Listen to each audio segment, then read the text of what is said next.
This is 50 Feminist States, a road-tripping storytelling podcast visiting all 50 U.S. states to interview feminist activists and artists about their work for gender justice. I'm Amelia Hruby, and this week we're in Massachusetts. From the glaciers of Alaska to the dunes of Indiana, I want 50 feminist states.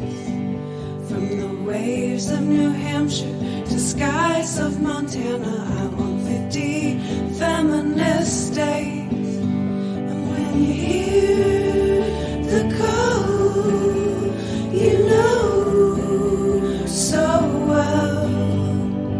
Sisters, speak out, I know I will.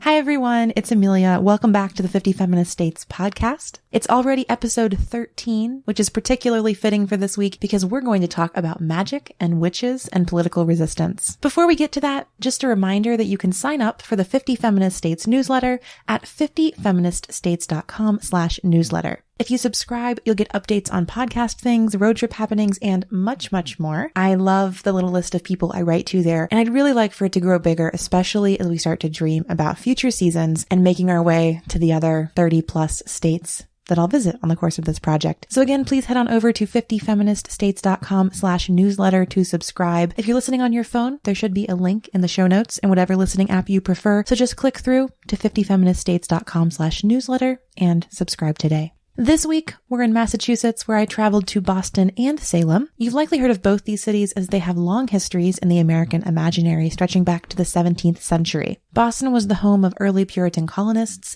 and one of the earliest sites of the American Revolution with the Boston Tea Party. And Salem was the site of the heinous witch trials that led to the massacre of over 20 women that have been immortalized in American history. And of course, both these places were occupied by indigenous tribes for centuries before these events, which makes their relatively newfound glory as sites of emancipation and freedom particularly ironic and upsetting. We always have to remember that the places that United States history looks to as the sites of political liberation are the exact same places that indigenous communities look to as the sites of enslavement, colonization, and violence. And we have to be able to hold both of those things together and work toward restorative justice in precisely those same spaces. In this week's episode, we're going to dive into the middle of these overlapping histories of magic and culture and colonialism and resistance that honestly stretch back even farther than these places themselves. We'll start by hearing from artist and academic Lakshmi Ramgopal about her academic research and her music and sound installation work, and then open a conversation with two women from the Salem magic shop, House Witch, about their project Witch the Vote. At the end, we'll circle back to Lakshmi and bring all of these voices together. It's a really exciting dialogue about the politics of colonialism and white supremacy and the power of witchcraft, if it's decolonial, that I'm really excited to share with you. And I'm especially excited about this since it's being shared from the state that is home to Plymouth Rock, one of the earliest sites of settler colonialism in the U.S. I can't wait for you to hear these truly thoughtful insights, so without further ado, here's Lakshmi.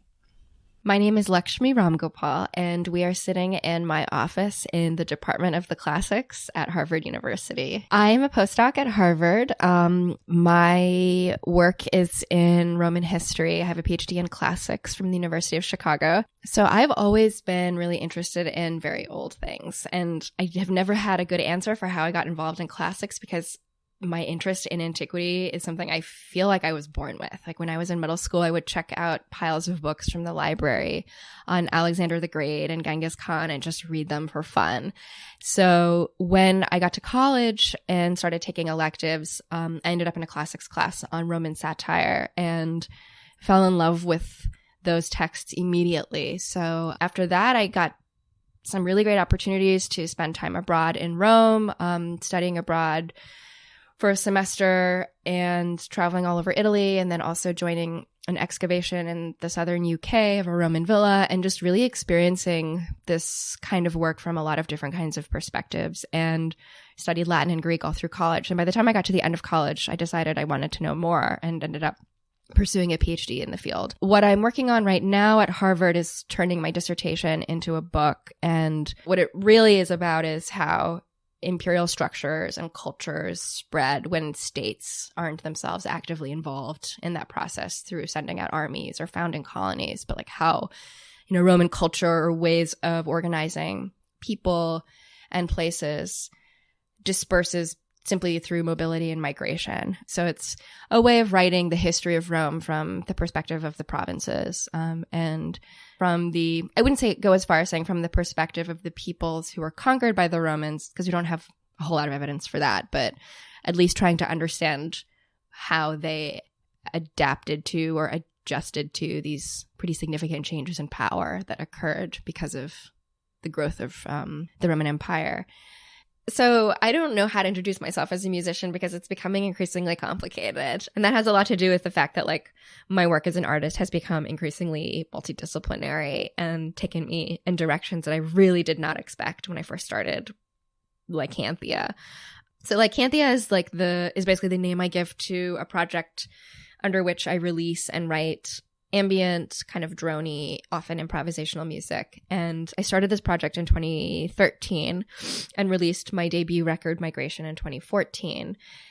And for that project, mostly worked with synths and guitar drones. And when I performed those pieces live, we do a lot of improvising based off of composed pieces that were on the album that involved a lot of vocal improvisation and processing.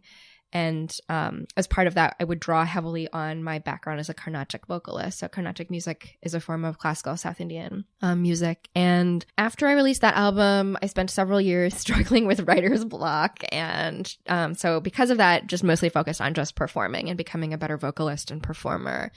And now I am getting ready to release my next record, which is mostly written and half recorded. The music on this record is pretty different. The songs are a lot more a lot warmer. There's no synth on anything anymore. It's mostly the Shruti box, along with violin and cello. So it's there's more sort of live instrumentation on it, but still a lot of drone. Whereas my first record, Migration, was a little bit more abstract thematically. This record has a lot more to do with personal experiences that I've had in the last couple of years, mostly a really significant breakup and the death of my grandmother and the birth of my niece. My niece was born 2 months after my grandma was born. And all of those things happened within the same 3-month period and amid significant sort of health issues I was having and career changes. And so I was I have to process this some way. And the only way I know how to do that right now is through song.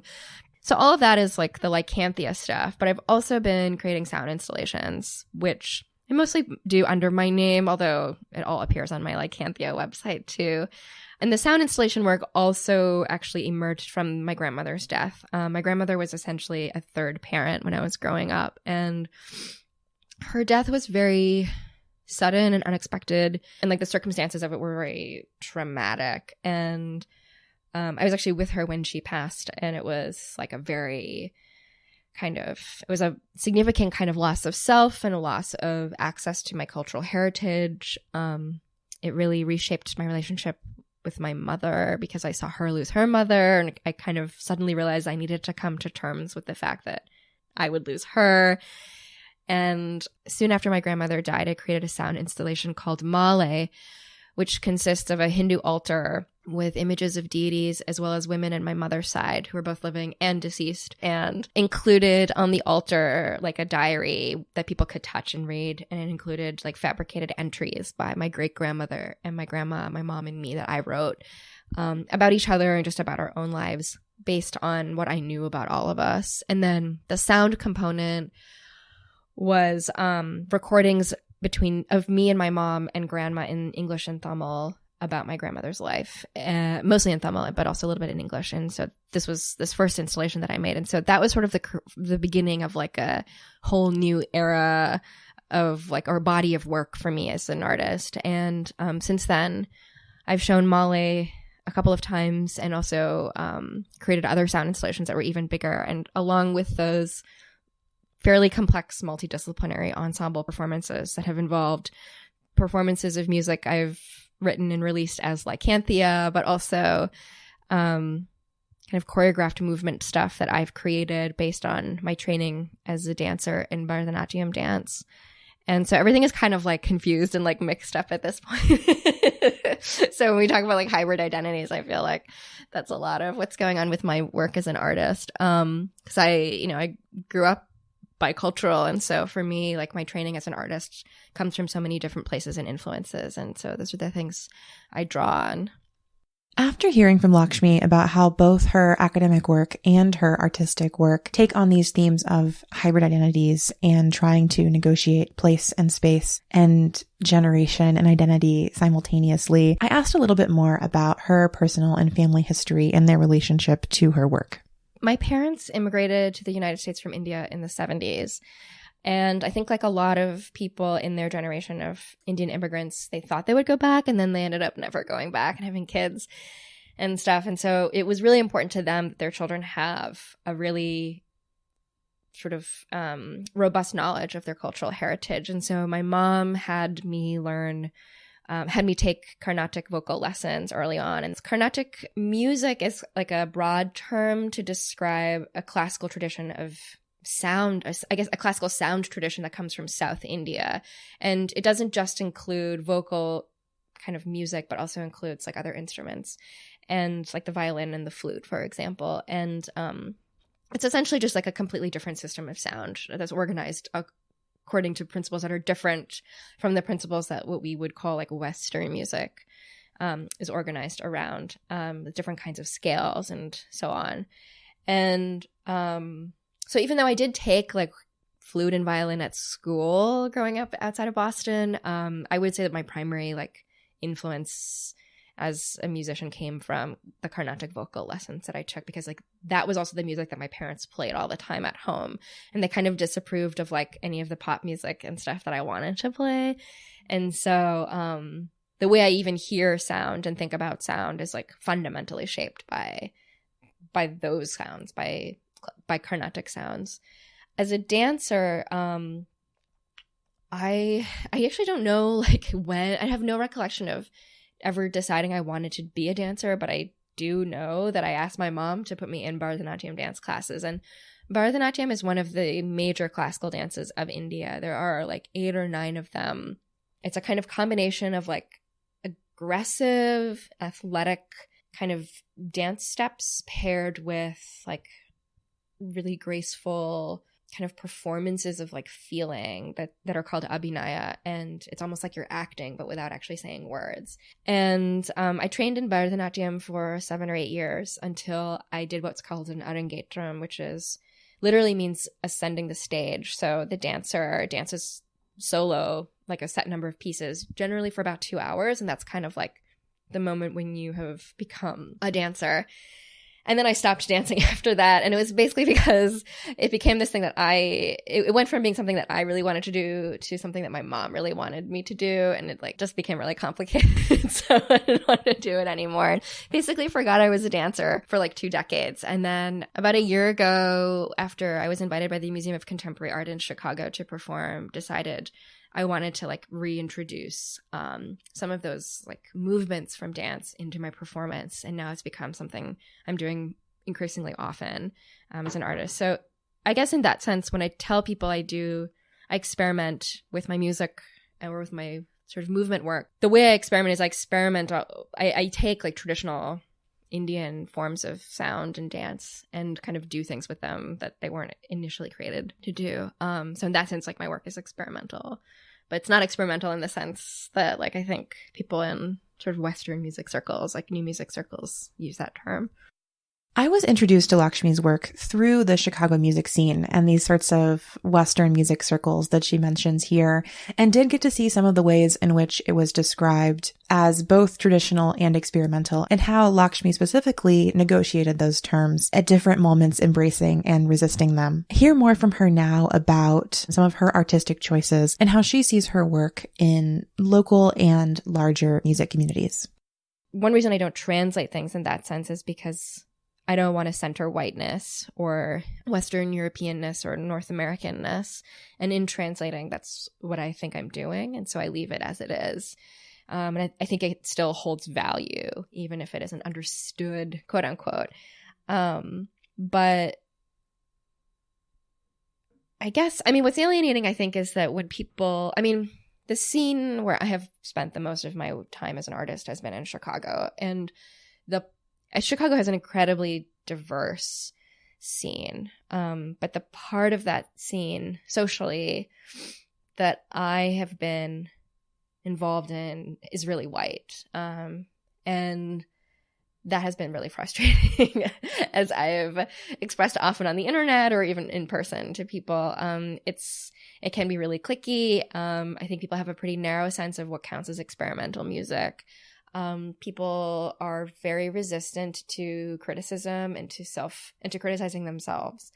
And that creates a scene that I don't think is particularly inclusive. And when people do include, they do it in a way that often feels like it's fetishizing identity, and which can, as a result, be as othering as it is including. So people will describe my work as like, I mean, I have like a lot of different, I have some conflicting feelings about this. They'll describe my work as being like Indian or whatever. And sometimes I just want to be like, I'm an artist. Like, it doesn't have to be qualified or contextualized. Like, of course, that's important too.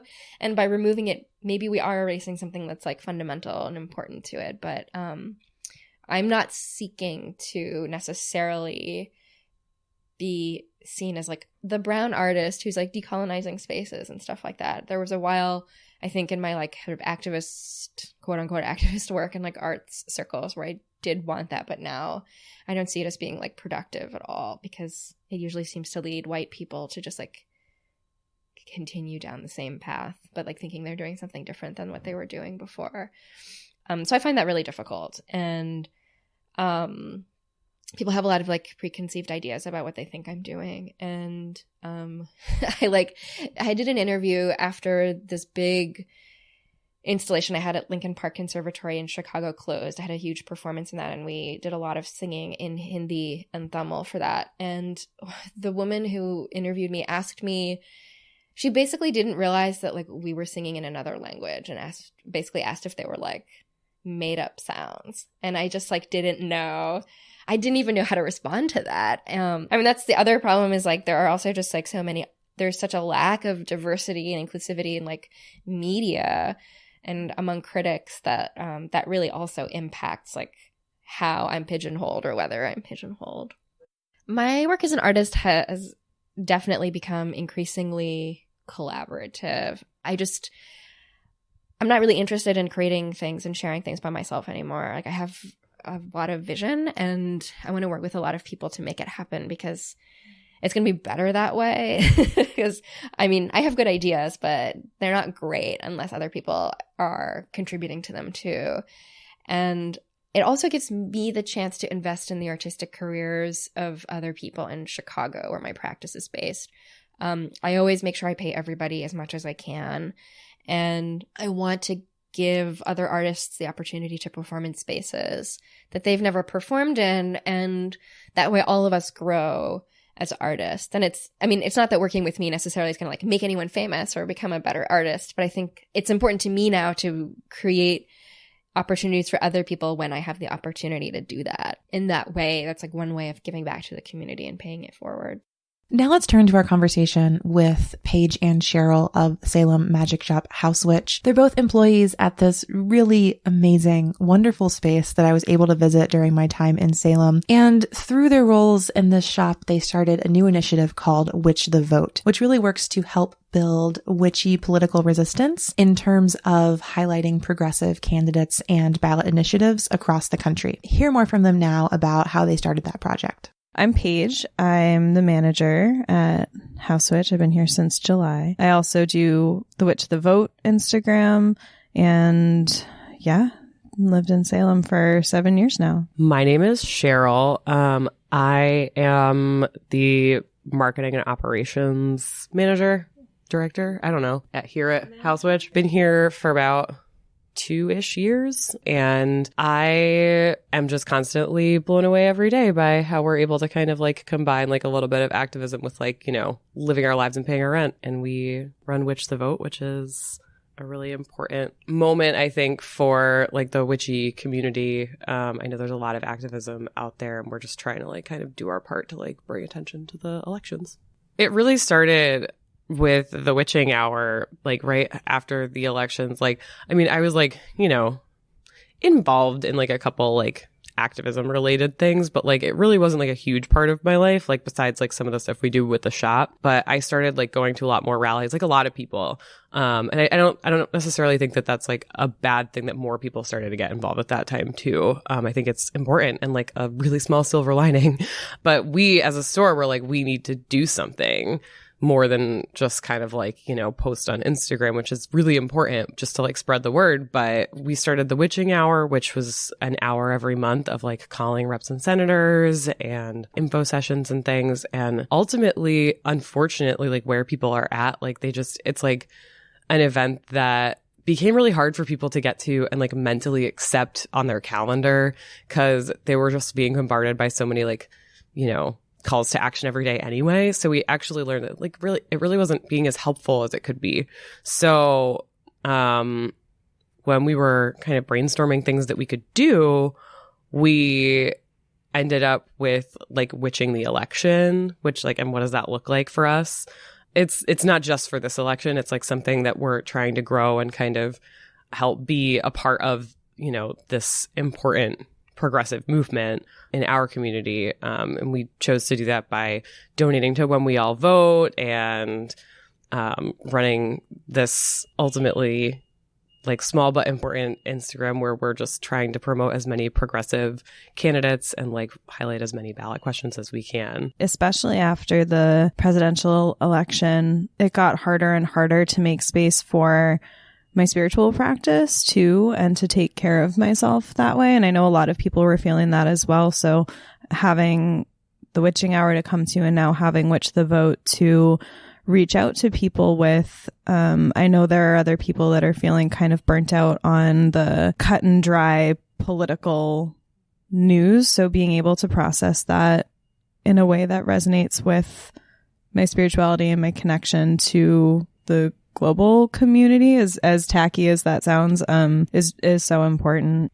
We've also found that ultimately, as much as like local activism is super important, we are really here at like House Witch, we're really privileged to be able to reach out to people all over the country.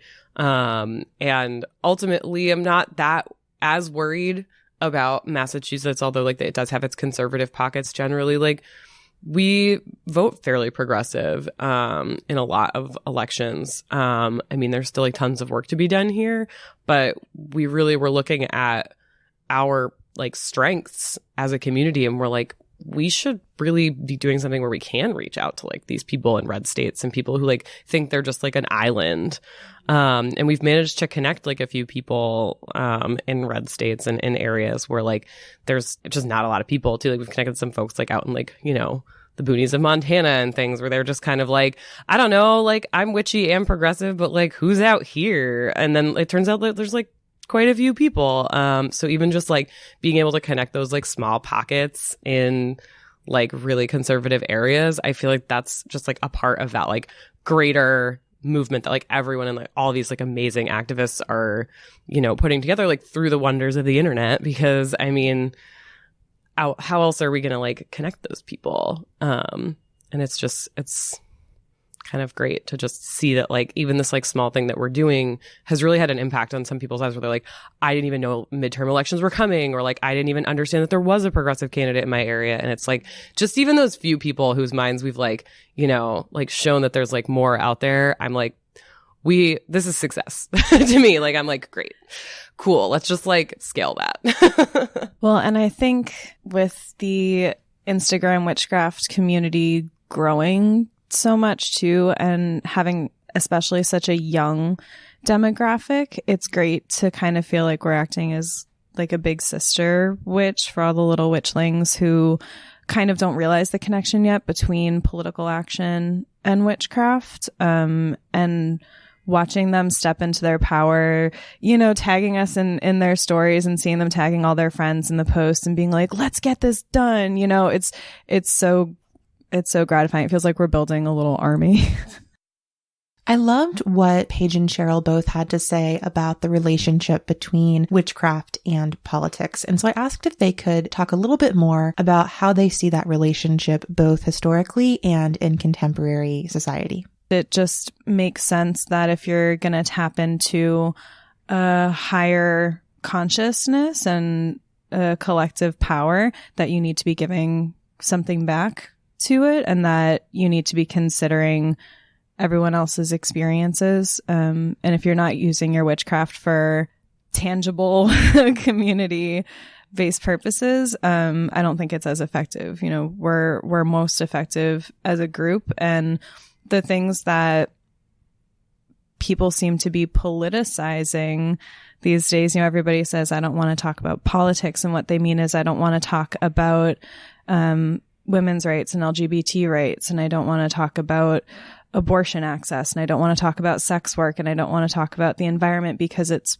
political. But that's such a huge part of witchcraft and the history of it and the foundation of it, that we're the ones who need to be doing something about it. The witch is just this archetype that like anyone can just kind of like put on this, like calling yourself a witch, like kind of putting yourself in that place of power allows you to do so much more. The witch is just this like amazing archetype that we get to tap into and get to use in order to get our voices heard, whether you're queer, you're indigenous, you're Black, whatever is happening for you that makes you like othered. Like the witch archetype is something that you can kind of like take and like make your own, like however that fits for you. And like we talk a lot about how like witch can stand for like woman in total control of herself.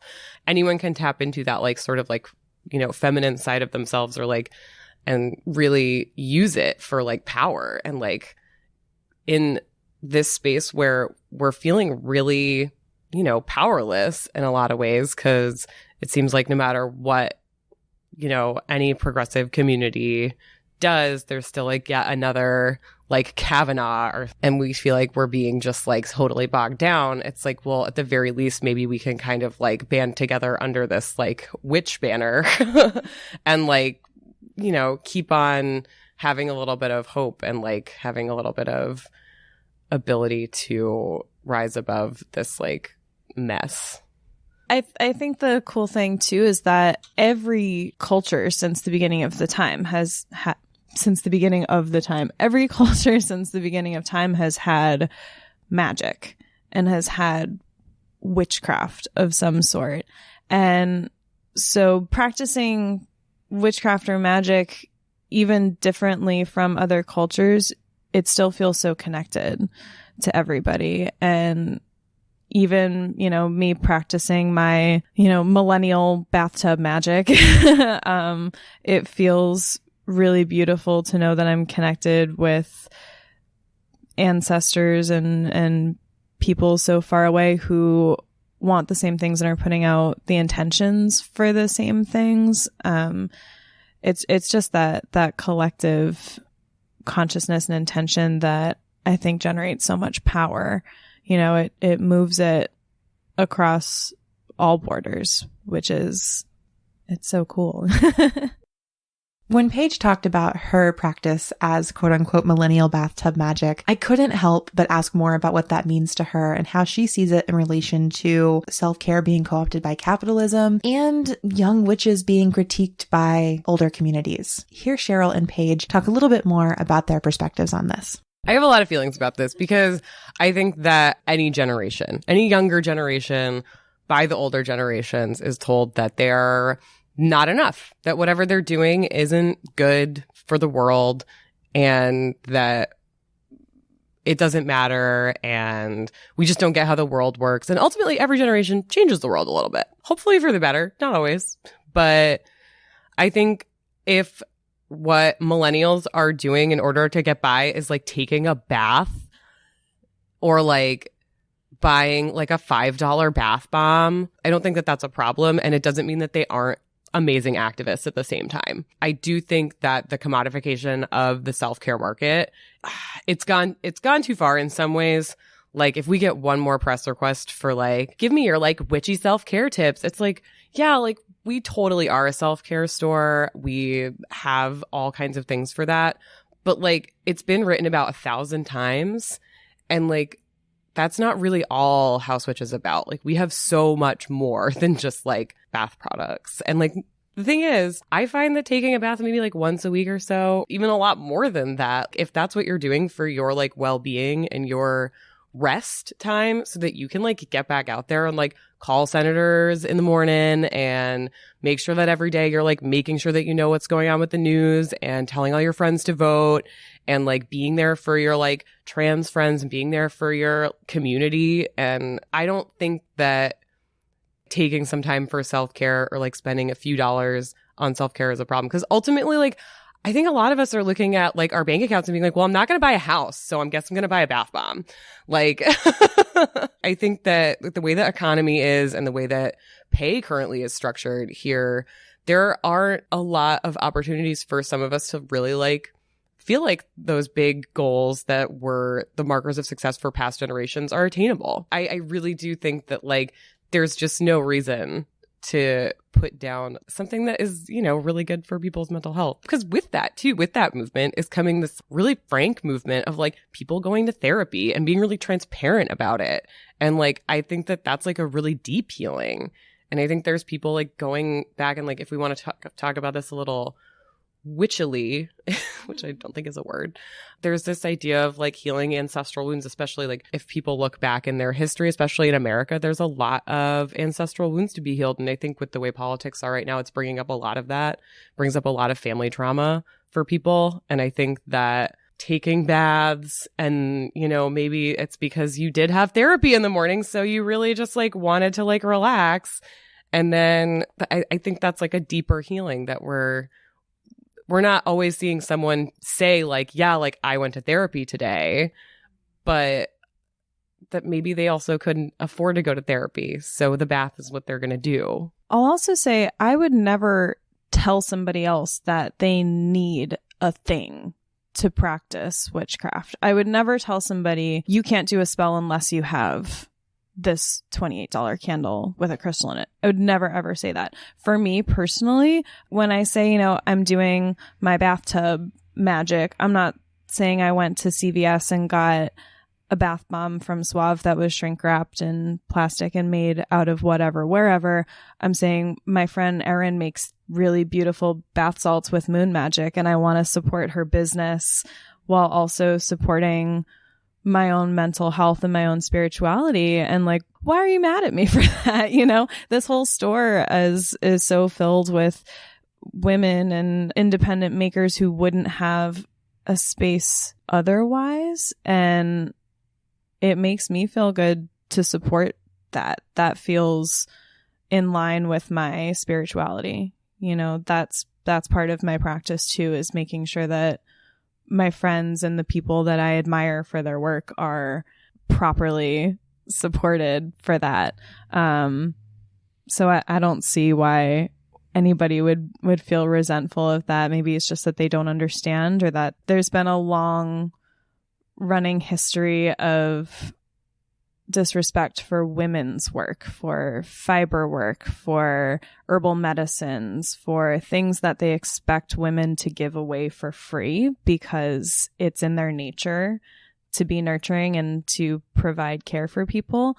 And I think it's so witchy and so radical to see everybody starting empires, you know, based on that. And I would wish them nothing but so much success, because honestly, it'll never come close to what the evil billionaires in our world are making. You know what I mean? So, and I would also say about the millennial magic, the bathtub magic, I don't know, my great times whatever grandma back in Ireland was also adding lavender to her pillowcase before she went to bed, or cracking an egg into a bowl of water to, you know, see if her children were going to be safe. It's nothing new. You know, they act like witchcraft is something we just came up with, and it's somebody's been sleeping for a while apparently. My conversation with Paige and Cheryl wrapped up by turning back to Witch the Vote and considering what they were looking forward to, or what they're trying to build as the organization grows. What does it mean to be political witches, and what does it mean that witches are political? How are they thinking about this in terms of their organization? What are the specific things that they hope to do as they move forward and grow Witch the Vote to a national and maybe even global scale? Hear them reflect on these questions now. I mean, I think that 2020 is coming, and I definitely have strong feelings about how I'd like that election to go, and I think all of us do. And really what we're hoping is that over the course of the next 2 years, we are strengthening this community that we're growing so that we know that we have reliably, like, you know, several thousand people all across the US that we know for a fact are like tapped in and like paying attention. And even if it's kind of not totally sure exactly like what like the big thing which the vote might be, like we don't really, I mean, we're kind of open to seeing where which the vote goes in some ways, but like really like short term sort of like medium term goals are like really strengthening our community and like providing them with a lot of resources, helping be like part of the positive force that like helps us not have fascists running the country in 2020. I mean, my dream, if we're talking real big, is that every state would have their own Witch the Vote, so that people could start then digging into local elections and local politicians, because that's where things start changing, is on the smallest scale. And as much as I want to, be able to go over every single state with a fine-tooth comb and break down what their government looks like, what their ballots look like, and their policies look like, I would love for it to be a network. Like, if you want to start a chapter of Witch the Vote in your area and you like don't know what to do, like email us at witchthevote@gmail.com and we will help you. Yeah. Oh my God. Big Goals have an official witch party that you can register. That would be, oh man, that's the dream. I have to admit that I love this idea of being a quote unquote registered witch as opposed to a Democrat or a Republican or an independent. I think it's such a fun and powerful idea. But I want to circle back, as I mentioned, to my conversation with Lakshmi and give a little bit more background on why I brought these conversations together. So I, as I mentioned before, knew Lakshmi through the Chicago music scene and had kind of followed her journey as she returned to Boston for an academic position and then started offering these decolonizing your magic workshops at House Witch, a space which had kind of been on my radar through Instagram for a while. So when I thought about getting in touch with both Paige and Cheryl of Witch the Vote and Lakshmi to talk about their work, of course, I wanted to bring this conversation to the forefront. This question of what is witchcraft today? What does it mean that witchcraft is all over Instagram and that it's all over the CW and that you can find it in all of these spaces? And frankly, it's really being whitewashed and sold back to people, in some senses even stolen from the people who have created and practiced these traditions for so long. So I wanted to circle back to my conversation with Lakshmi to consider some of these ideas and hear her thoughts on what magic is and means to her and what it takes to decolonize magical practices. So I definitely don't consider myself a witch, but I'm really, really interested in magic as a concept and as a practice and as a marker of identity. I guess what I say to people is like from an anthropological standpoint, but like I've always been interested in like witchy shit, like since I was little. When I was like 8 or 9 years old, like I would build little houses out of sticks for fairies under like the rhododendron bush outside my parents' house, and like really believed they would come, and like really believed hard, and like wrote letters to the tooth fairy and was like so happy when she wrote back. So I think I've just always been interested in like imaginary spaces, and I think this is because I'm a Pisces. So I'm like just a little bit like out there and like have one foot out the door when it comes to reality. So as far as like the role that these things play in my life, like I do read tarot for myself. I use tarot sometimes to help shape my thinking about important things that are happening in my life. I'm an agnostic, and I really believe that there are a lot of things in the world that we can't explain through what we call hard science, which I really think of as like a patriarchal way of like measuring the world that's like also deeply entwined with colonialism. I think there are many ways of knowing, and so I guess magic is a way of knowing for some people and experiencing.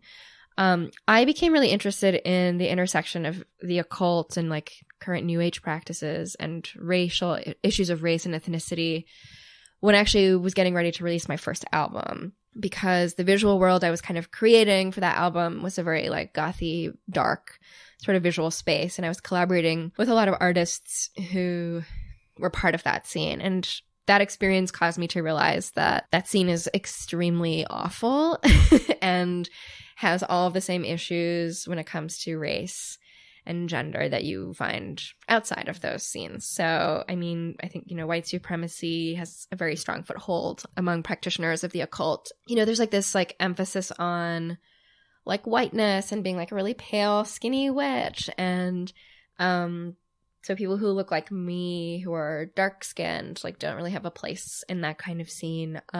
Basically, the kind of witchcraft and the kind of witch that we see in like kind of mainstream culture is like this young white woman. And that's completely not representative of the vast majority of people who consider themselves witches or practitioners of the occult, both in the United States and Europe, but like around the world.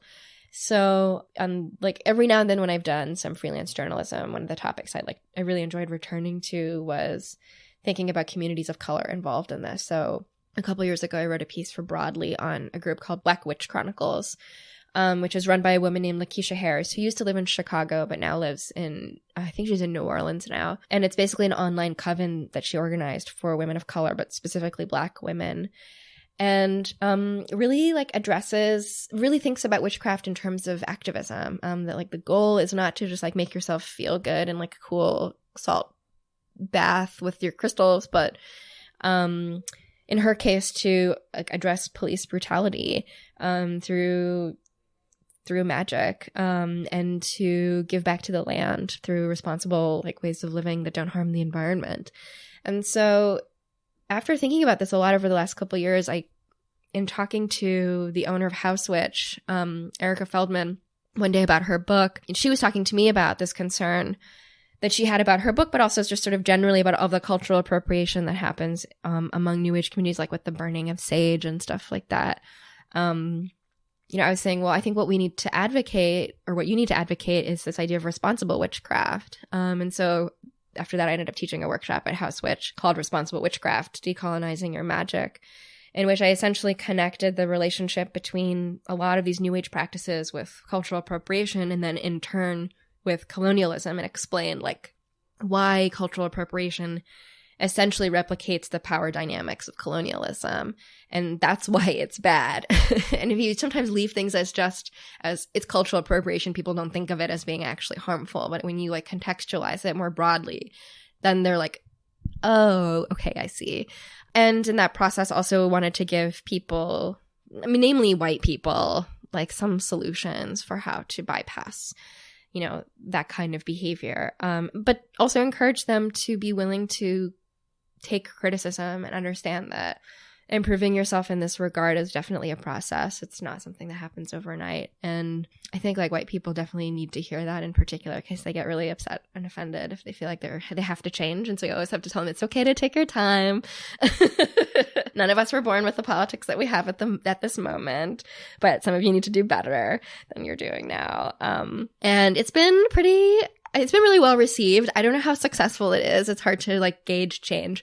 I think for a lot of the people who attended the first conference, it was difficult. Like there was one woman who was a yoga instructor, and like I tend to take a pretty hard line with yoga. I think like most yoga studios are basically just cultural appropriation studios, and I hate them. But I also recognize the like importance of yoga as a practice for improving one's health. And it's a very tricky line, right? But I think in the end, it comes down to who's benefiting from the dissemination of this knowledge. What I'm doing isn't something new. I think other people have been talking about this for a long time. But what I am noticing is overall in the last year or two especially, there's been a little bit of a shift in the discourse in mainstream, like witchy communities, about this particular issue, and about kind of the role that witch stuff plays in like spreading white supremacy too. And given the number of people who are interested in this kind of stuff and like the economics of it, like if you just turn on like the CW at any point, it's like every other show is like an occult themed show. It's like the implications of this stuff are like really significant. Even with like crystals and sage, like the amount of sage that's harvested and the amount of mining that takes place to supply these places with like their rose quartz and their amethyst like has already had significant environmental impacts. And so it's like not a negligible thing that like a couple of girls are into or whatever. Like it has global consequences. The other side of that, which I try to bring up in my responsible witchcraft workshop, is that not everyone wants to be called a witch. Like, I mean, the Salem witch trials are like an obvious example of like when being called a witch is a bad thing. But I mean, even now there is significant persecution of people who, not even people who call themselves witches, but people who other people describe as witches. And the lack of awareness about this is a problem. My advice to people who want to learn how to reduce the harm in their practices is to first read widely as much as you can. Ask questions when you're invited to. And I actually would say in general, wait until you're invited, right? If someone who is a bruja, you know, and that's part of her heritage invites you into that practice, then learn it. But if not, then don't. And instead support the people who do teach it or sell, you know, anything associated with it. I think that's like really what it comes down to, is this like, you know, I think white people really struggle with that and want to invite themselves into things. And I always like kind of joke like the urge to colonize is really strong. But I think that's really what it comes down to. And sometimes you'll never get invited. And that's just how it goes. And that's also fair. I want to thank Lakshmi for doing the labor of speaking to white folks specifically about how they can and should decolonize their practices and unlearn white supremacists and colonial tactics in not only their witchcraft, but their day-to-day lives. I also can't amplify her advice enough. Read widely and read critically, and then wait to be invited to ask questions and wait to be invited into practices that you may be interested in, but did not originate in white spaces and often are safety and solace to marginalized communities.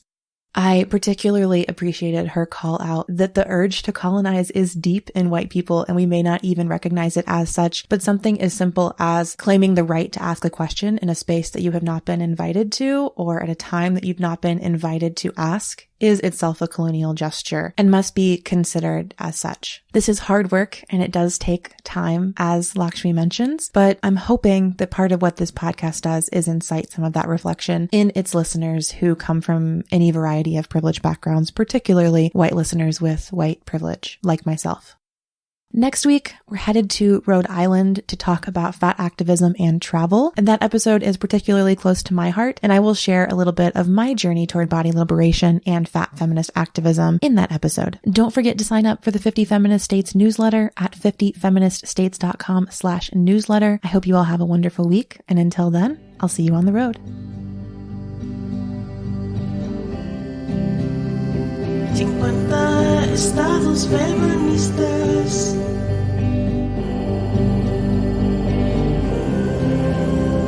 50 estados feministas. 50 feminist states. 50 feminist states. 50 feminist states.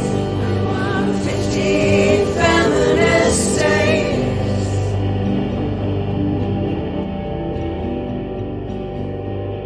Thanks for tuning in to this episode of 50 Feminist States. You can find show notes at 50feministstates.com/podcast and follow us on Instagram at 50 Feminist States. Special thanks to Danielle Sines and Jessica Naria for our theme song. Until next time, wild ones, we'll see you on the road.